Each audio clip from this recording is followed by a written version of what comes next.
Hey everybody, for our short devotional today, we want to talk about the power of prayer. And I want to read to you from 2 Samuel chapter 17, verse 14. Here we go, ready? So Absalom and all the men of Israel said, "The advice of Hushai the Archite is better than the advice of Ahithophel."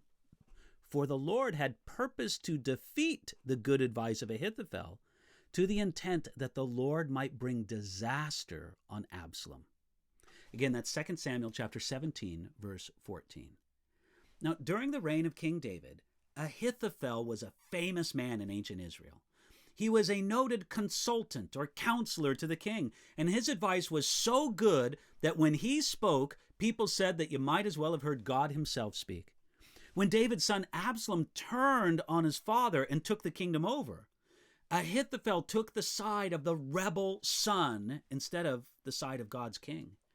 When David heard that the wisest man in Israel was now against him, this is what David prayed. Ready? It's in 2 Samuel 15, verse 31. He said this, quote, "O Lord, I pray, turn the counsel of Ahithophel into foolishness." Now, what we just read in 2 Samuel chapter 17, verse 14, that's the answer to that prayer. You see, Absalom had called his advisors together, and Ahithophel gave his advice, suggesting a quick and decisive strike against David and his weak band of supporters. Hushai, who was actually David's double agent in Absalom's entourage, Hushai suggested waiting until Absalom could gather and lead a large army. Ahithophel's advice was wise, but it didn't bring any special glory to Absalom. Hushai's advice was bad, even foolish, but it provided Absalom the opportunity for glory. All Absalom's yes men wanted to see their boss glorified. So they all said, "The advice of Hushai the Archite is better than the advice of Ahithophel." That might be the first time anybody ever said that, because the Lord always favored the advice of Ahithophel, and the people did too. Yet this is what we read in our verse here, verse 14. The Lord had purpose to defeat the good advice of Ahithophel. You see, this was the greater reason why the advice of Ahithophel was rejected. God was in control. The throne of Israel belonged to him, and he could grant it or deny it at his will.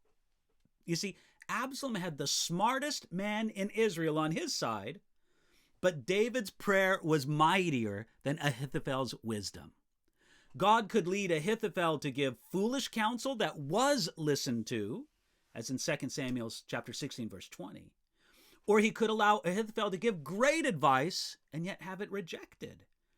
God was in control. The Lord had purposed. Now, why did the Lord purpose to defeat the good advice of Ahithophel? Check it out. Because David prayed. Brothers and sisters, prayer moves the hand of God. And David prayed this in 2 Samuel chapter 15, verse 31. "O Lord, I pray, turn the counsel of Ahithophel into foolishness." Now, God had a plan, and the prayer of David furthered his plan. So the text tells us the plan, that the Lord might bring disaster on Absalom. It seemed like the disaster was all on David, but God was going to bring it on Absalom before the end.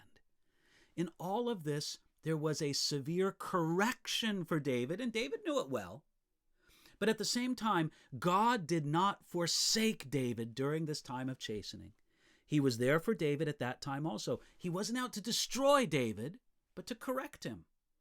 David emerged from this time of correction a better man and more of a man of God than before.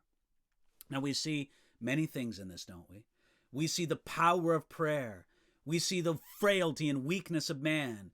We see the correction and mercy of God. But consider this final point. The same God who can make a wise man foolish can also make a foolish man wise. It is his foolish wisdom through Jesus Christ that brings our salvation. Are you feeling wise? Then humble yourself before God. Are you feeling foolish? Then find your confidence in him. God is a great God who answers prayer, and he knows how to bring down the wise and how to lift up the foolish. Put your mind and your heart upon him today.